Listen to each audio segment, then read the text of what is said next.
Assalamualaikum warahmatullahi wabarakatuh. Perkenalkan, nama saya Anis Jadi dengan NIM 41618310004. Nah, di sini saya akan mempresentasikan sebuah studi kasus dari mata kuliah Total Productive Maintenance.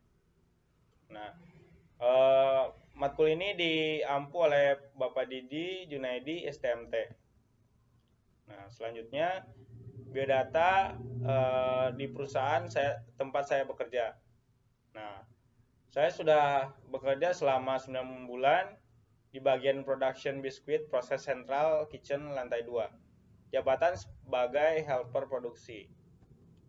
Nah, untuk selanjutnya saya akan membahas sedikit tentang TPM atau Total Productive Maintenance. Nah, untuk TPM ini adalah merupakan aktivitas yang mengikutsertakan semua elemen dari perusahaan yang bertujuan untuk menciptakan suasana massive action guna mencapai zero breakdown, zero defect, dan zero accident. Nah, berikut adalah 8 pilar dari TPM, yaitu focus improvement, anonymous maintenance, plan maintenance, training and education, early management, quality maintenance, office kaizen, safety, health, and environment. Nah, di sini saya akan fokus kepada pilar kedua, yaitu autonomous maintenance.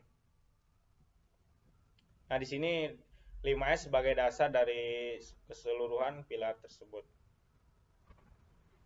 Nah, autonomous maintenance atau dalam bahasa Jepang yaitu Jisoo Hozen, atau dalam bahasa Indonesia perawatan mandiri.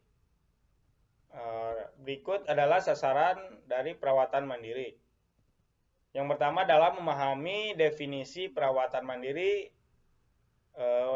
Perawatan mandiri itu apa? Dan yang kedua, memahami tujuan perawatan mandiri. Yang ketiga, memahami penyebab kerusakan. Yang terakhir adalah memahami gejala kerusakan mesin. Nah, untuk definisi perawatan mandiri sendiri adalah kegiatan yang dirancang untuk melibatkan operator dalam merawat mesinnya sendiri, di samping kegiatan yang dilaksanakan oleh bagian maintenance. Nah, seperti contoh pengecekan harian, pengencangan baut atau mur, pelumasan, pembersihan, reparasi sederhana, pendeteksian penyimpangan, dan lain sebagainya.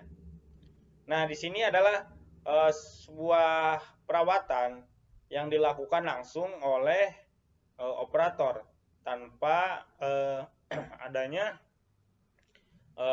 bagian dari maintenance atau divisi maintenance. Nah, penyebab dari kerusakan. Ada 3 jenis penyebab kerusakan mesin, yaitu human error atau kesalahan atau kerusakan oleh manusia. Yang kedua, rusak karena faktor usia mesin. Dan yang ketiga adalah rusak karena kurang perawatan. Nah, untuk gejala-gejala awal kerusakan mesin. Yang pertama adalah bunyi dan getaran yang abnormal, seperti tidak biasanya, misalkan ada bunyi keras atau misalkan ada getaran yang lebih kuat dari biasanya. Yang kedua, adanya panas yang abnormal, seperti panas menyengat yang bisa kita deteksi dengan menggunakan indera peraba. Nah, untuk nomor 3 adalah terlihat mesin yang sangat kotor.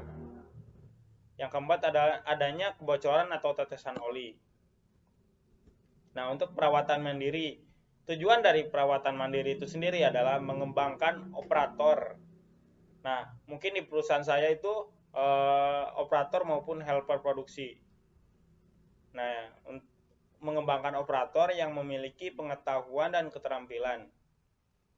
Operator yang mampu mendeteksi gejala terjadinya kerusakan. Nah, jadi di sini tuh operator itu sangat berperan penting dalam menjaga mesin tetap dalam keadaan baik. Nah, yang jadi tolak ukurnya itu adalah pengetahuan dan bagian keterampilan dari si operator tersebut, agar dapat mampu mendeteksi gejala terjadinya kerusakan.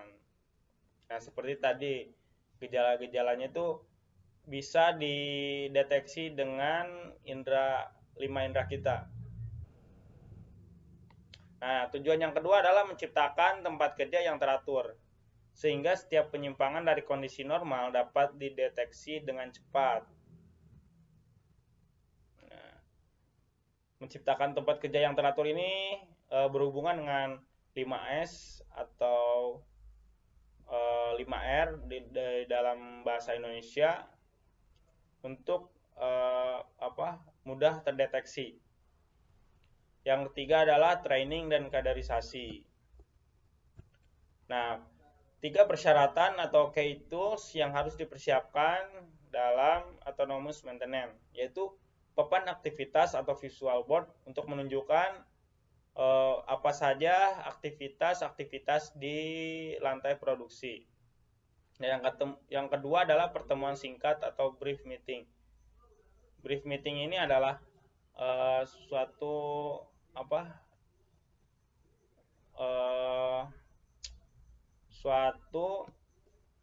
kata-kata dari leader atau pemimpin dari tim leader untuk memberi instruksi-instruksi kerja pada hari itu. Dan yang ketiga adalah belajar dari satu masalah atau one point lesson. Belajar dari satu masalah ini adalah salah satu metode untuk memberitahu masalah yang sebelumnya sudah terjadi. Nah, ini adalah 7 langkah perawatan dalam perawatan mandiri. Bentar.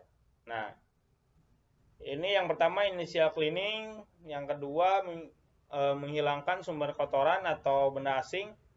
Yang ketiga adalah membuat standar kerja pembersihan, pemeriksaan dan pelumasan termasuk perawatannya. Yang keempat inspeksi umum. Nah, nomor 1 dan sampai nomor 4 ini adalah merubah perilaku kerja.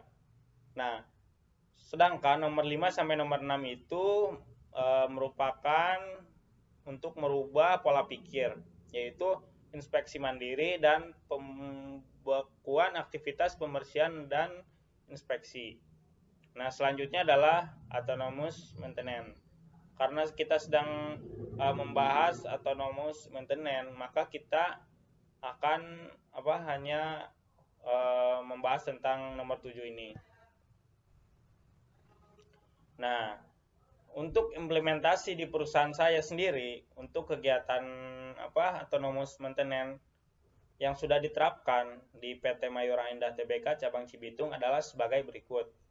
Nah, yang pertama pengisian check sheet harian. Di sana setiap hari terdapat check sheet harian yang bertujuan untuk mengontrol dan supaya operator bisa mengecek secara berkala pada hari tersebut. Nah, dan cek sheet harian ini terdapat di setiap bagian dari line 1 sampai line selanjutnya sampai semuanya. Dan yang kedua adalah pembersihan area kerja, mesin dan peralatan kerja. Yang ketiga adalah melakukan kegiatan khusus maintenance oleh operator setiap 1 bulan sekali. Nah, di sana itu terdapat sebuah kebiasaan, yaitu dengan melakukan lembur atau kerja tambahan sehari pada 1 bulan sekali untuk kegiatan khusus maintenance, seperti membersihkan area kerja dengan lebih maksimal, membersihkan mesin lebih maksimal, lalu seperti menguras air dan semacamnya. Nah, untuk nomor 4 itu pengencangan baut dan mur yang longgar. Ketika ada mur atau baut yang longgar dan bisa diatasi oleh operator tersebut langsung melakukan pengencangan baut dan mur yang longgar tersebut.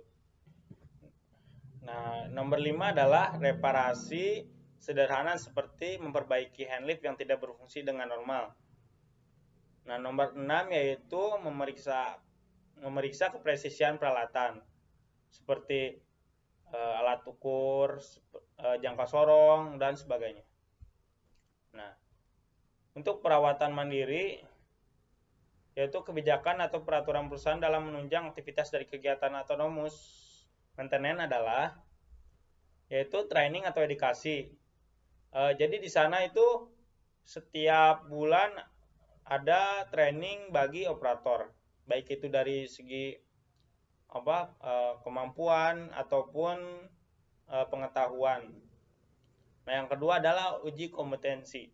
Nah, di sana jadi setiap operator ada tes dalam segi kemampuan, sehingga setiap operator dapat diketahui kemampuan mana sih yang bisa. Nah, jadi ketika ada orang-orang atau dibutuhkannya orang di line tersebut, orang yang bisa dan mempunyai kompetensi di line tersebut bisa diperbantukan. Nah, untuk nomor 3 adalah daily check sheet. Untuk daily check sheet di sana itu cukup lengkap. Di setiap bagian produksi terdapat check sheet maupun di ruang-ruangan seperti untuk kontrol suhu AC ataupun dan yang lain-lainnya. Nah, yaitu dan selanjutnya adalah pembentukan kegiatan kelompok. Nah, di sana itu terdapat pembentukan kelompok-kelompok kecil untuk melakukan perbaikan-perbaikan. Nah, mungkin itu bagian dari TPM juga, pilar yang lainnya. Dan yang terakhir adalah pelatihan di lapangan. Selain training atau edukasi sebagai pengetahuan dasar, di sana pun terdapat pelatihan di lapangan langsung oleh trainer. Nah, untuk selanjutnya adalah penutup. Penutup ini adalah komentar saya terhadap bagian dari studi kasus tersebut. Nah, jika dilihat dari kegiatan dan kebijakan-kebijakan di PT Mayora Indah Tbk cabang Cibitung, maka bisa dikatakan sudah mengimplementasikan salah satu pilar TPM, yaitu autonomous maintenance. Nah, namun hal ini harus terus diperbaiki dan ditingkatkan agar kegiatan autonomous maintenance dapat berjalan dengan efektif dan efisien. Dan tentunya hal ini bisa terwujud jika dari setiap lini, baik itu pemimpin sampai ke bawahan sampai paling bawah, itu harus bekerja sama dan bersinergi untuk dapat mewujudkan TPM yang bagus dan efisien. Nah, mungkin sekian presentasi dari saya. Mohon maaf bila ada kesalahan. Wassalamualaikum warahmatullahi wabarakatuh. Thank you.